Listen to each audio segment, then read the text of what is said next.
Hi guys, my name is Samson Adebayo and welcome to my YouTube channel. Basically, um, it's been months now since I promised my first video, and I'm so sorry about not getting to upload my first video for over like a month now or 2 months since I told you guys to actually subscribe to my channel. And as you all know, I'm Samson Adebayo, and man, a lot of you don't know me as Samson Adebayo. You probably know me as Mandem on Twitter, and that I'm that design guy, that photography guy, that advertising guy, and whatnot. So the like I said, like I I think, and I mentioned earlier on my Twitter, like this channel will be about photography, cinematography, and my journey as a creative. Also designs, a lot about designs, advertising, reviewing of content, and I'm sure we'll probably have fun. And so let's get straight to the like to why you have probably just clicked this video. I'm sure you probably don't want to know a lot about myself. I probably did a different video about that. So I shot this image was for a campaign, photography for Eva soap. Eva soap is a soap brand based in Nigeria, and as you all know, I'm based in Lagos, Nigeria, and I get to work with a lot of brands and all whatnot. So I, I think this actually really sparked a lot of conversations when I actually posted this on my Instagram. By the way, my Instagram is at TSI Pixels, where I showed the retouching process, the before and after process on my Instagram story, and a lot of people were like, "Oh my God, I need to know, what did you do? How did you achieve this? Oh, the battle was in there and all whatnot." By the way, here's the before, and here's the after of this imagery. So it's and a lot of people will probably ask, "Oh, why didn't I just create like a what's it called? A like just shoot everything in camera?" So here's what happened. The On the day of the shoot, I think this was like the last look for the day, and it was already getting really, really late, and we couldn't really even get stuff to actually create foam and the bubbles and all whatnot. So we had to just make do what we had. That was just the bathtub and the model and the soap, and also and I was tasked with the burden of trying to create everything else in post production.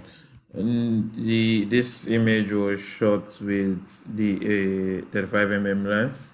I think ISO 100 uh, F, I think F 3.0, I guess F 3.0, with my 8200 lights and the V flat at the other side. And I think I used the reflector to actually achieve this image. It was just a pretty decent setup, just a one light setup. And I think my light was set at about 1/800. So this is a retouching tutorial, but I just felt you should just know that. So, so the so the first thing where like so let me I think I duplicated this layer. Don't mind my plenty other layer. I'm so busy sometimes. A lot of times I get to do a lot of work at the same time. Very, very, very hazardous way of working. But anyway. So the first thing I did was I did my dodge and bone. So the first thing I did actually was color correct it on camera raw filter, and just mind color correcting, reducing the greens, increasing the reds and yellows and all whatnot. I'll do separate tutorial on how I color correct. This is just for so the first thing I did. The second thing I did was did my frequency separation.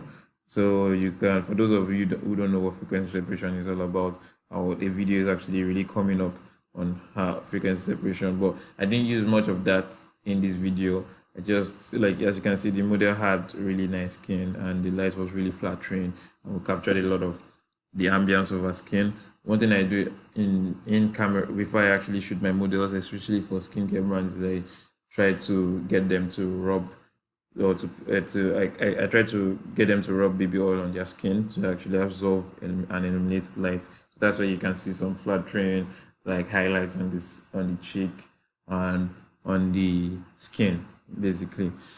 So I just did a little frequency separation. You can actually just like you can actually see I just blended a few portions of the skin and all whatnot. So I have an action for frequency separation. I probably have an action for a lot of things. So and it just makes my work easier and non-destructive, as you may. And the second thing I did was I did my dodge and burn, which was very subtle. So I'll probably just show you how I got that done. So when I do my dodge and burn, the first like I use an action. Like I've probably even really forgotten how to even create it. I think I'll do a separate tutorial on that, but I'll just walk you through how how I dodge and burn. So a lot of the first thing I do is get my dodge and burn layers up, and I reduce the flow of my brush to about 3%, sometimes 4. I try to keep it minimal. Then I I go on my layer mask. Sorry, I go on the layer mask, change it to change my foreground color to white. Then before after that, I just click on the black and white layer. I click on create an adjustment layer. Click on black and white. Reduce the reds, reduce the yellows, so I can just really so the highlights can actually just really stand out. And so this way you can actually see some highlights standing out here, here, here, here, and here. They really just so what a lot of the things I just do is just this paint over my dodge and burn layer, adjustment layer. That's white, and I try to highlight some places I think needs highlighting. I try to work non-destructive basically, but this is just a tutorial, so like everything doesn't really have to be perfect. It's just then after that you probably see noticeable differences.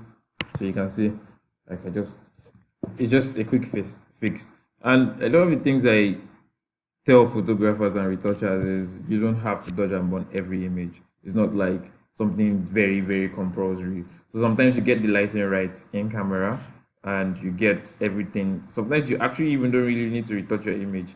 Like so retouching is really to correct some things that may or may not may have actually gone wrong, or to actually enhance some of the things in camera. And there's some fantastic images you take that actually do not even really need retouching. You probably just upload JPEGs and you're good to go. And the next, so I will sorry my laptop. I'm charging my phone with my laptop, so I'll get rid of those layers. That's the next thing I do is my color balance. So I try to increase to work on the colors and that's the skin tones, the background colors and all whatnot. The first thing I do is like so how you do that is you create an adjustment layer, obviously you click color balance. So that's that. So I increase my reds in the mid-tones, try and increase my blues by decreasing the yellows and increasing my blues. Try to create that very cool, slash warm feel in the image. It's just to strike a balance basically, so it doesn't really look off and it looks more natural.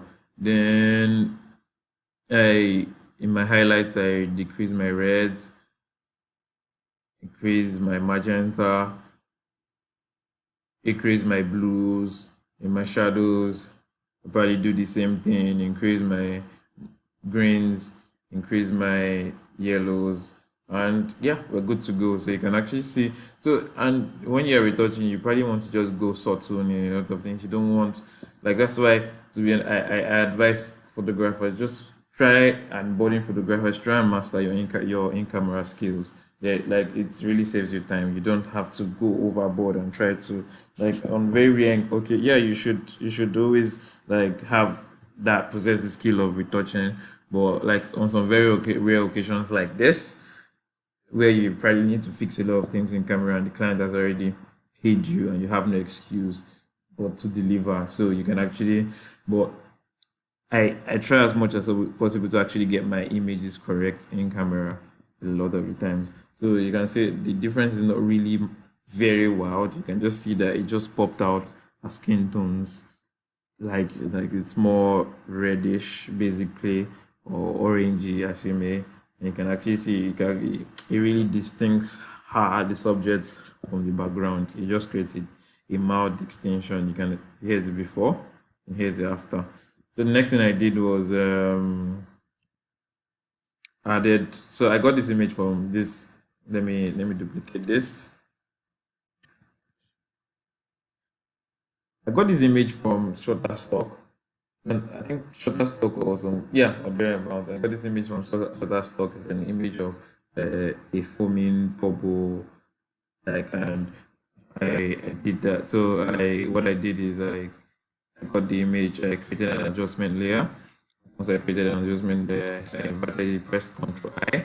Then what I did is I tried to, mind you, I changed the flow of my brush to 3, so I probably have to bump that up. So I tried to change my foreground color to white, and I tried to in I painted in the bubbles. Yeah, but like that. I painted in the bubbles, and no, I'm just messing with you. I painted in the bubbles. Try to, like, you probably need to just be patient in this bit. Try to make sure everything looks as natural as possible. Yeah. So basically, that's what I did. Yeah. Probably have to just think I'm done showing you. I probably have to just delete that. And yeah, that's that. Then another thing I like doing for my image is try to increase the contrast. Try to, like, increase the contrast a little bit. And how I do that is I I use curves basically, and I have the action saved already. Probably give you that action for free. Just hit me up if you want the tools and the actions I use for this video. You can hit me up. My email will be in the description below. Just hit me up and copy the link of this video, send, and just type action. I'll forward you the link. I'll save everything in a Google Drive for everybody. Just send your email and you'll get them. So I have like an action for that. It's called contrast. I think I got it from off somewhere on the internet, I guess. Like, no, I think I created this myself. Some of the actions I actually get from the internet, some of the actions I actually really create on my own. So I bumped that up with the curves and all whatnot.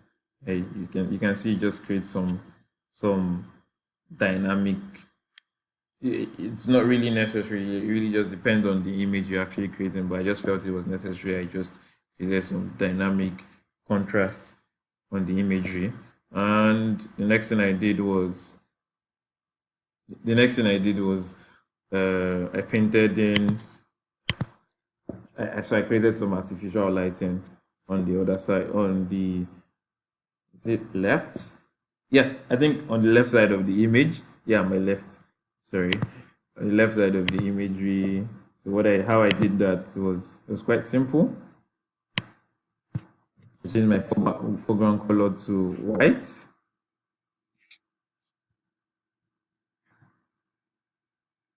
Change my foreground color to white. I just painted over this. Yeah. Sometimes you just need to just create something and reduce the contrast. Sorry, I reduce the opacity, and yeah, we're quite good to go. So that's that.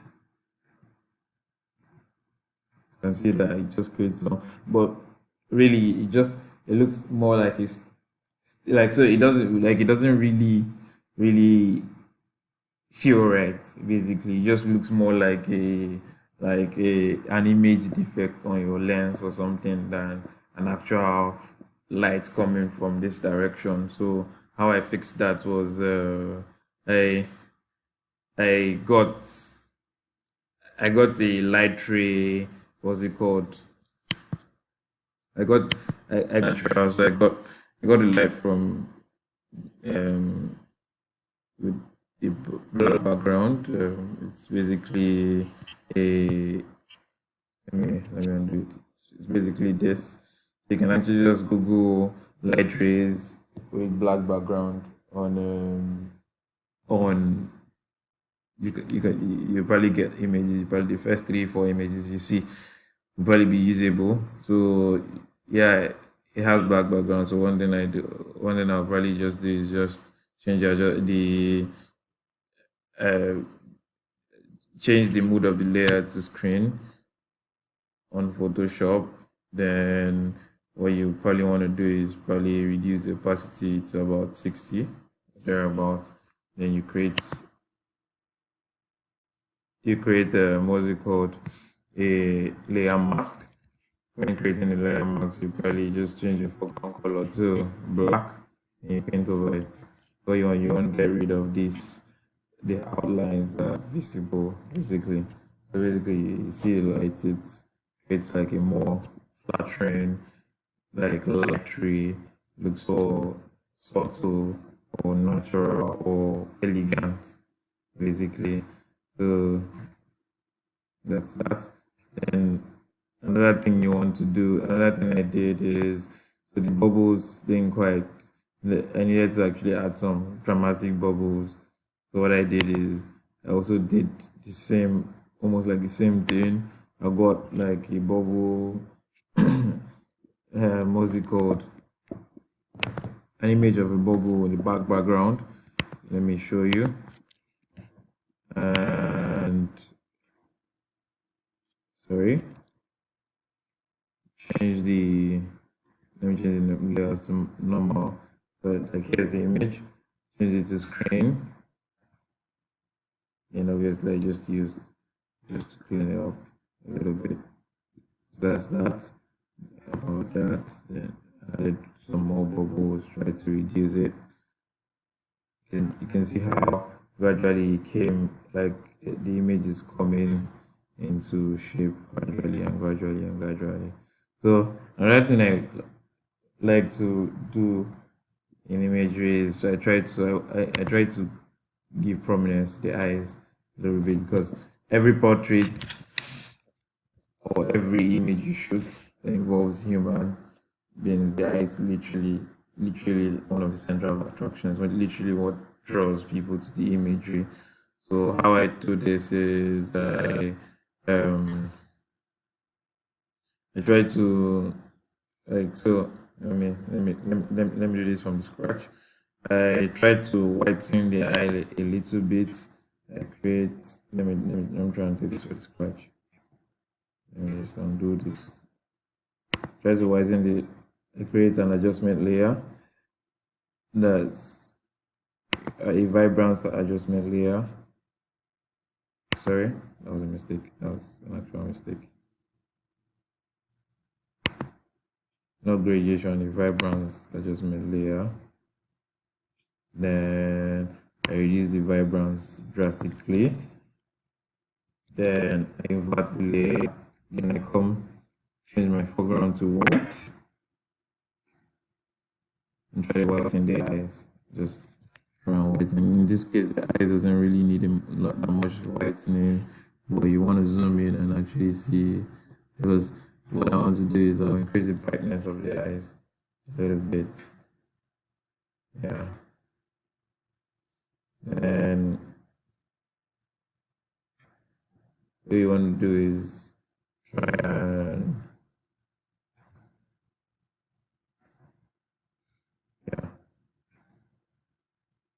yeah. So what after you do that, you create a brightness adjustment layer. You brighten it a little bit. Once you brighten it, you do the same process. So when you brighten it at first, it probably looks like this. It probably looks really, like, really bright. So sorry, it looks really bright and it's not really flattering. So you want to just reduce the brightness to about 9%.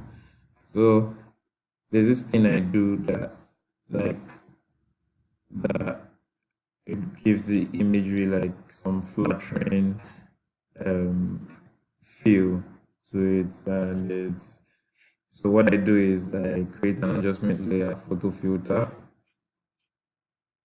Then I come here, do a cooling filter, and inverse, inverse my adjustment there, then paint over the eyes.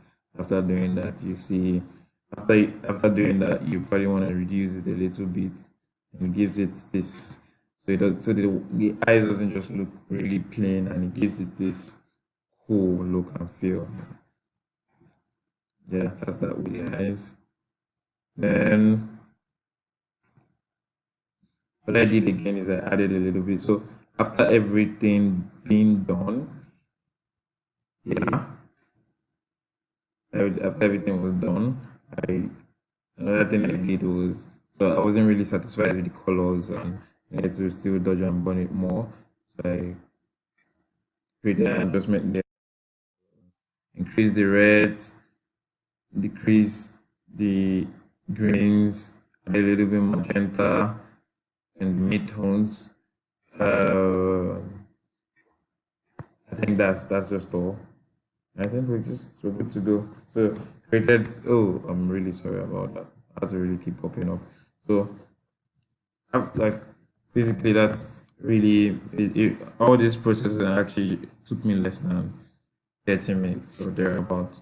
And I think with this, I think we're good to go. Like the imagery is all looking flattering, looks dynamic enough, I guess.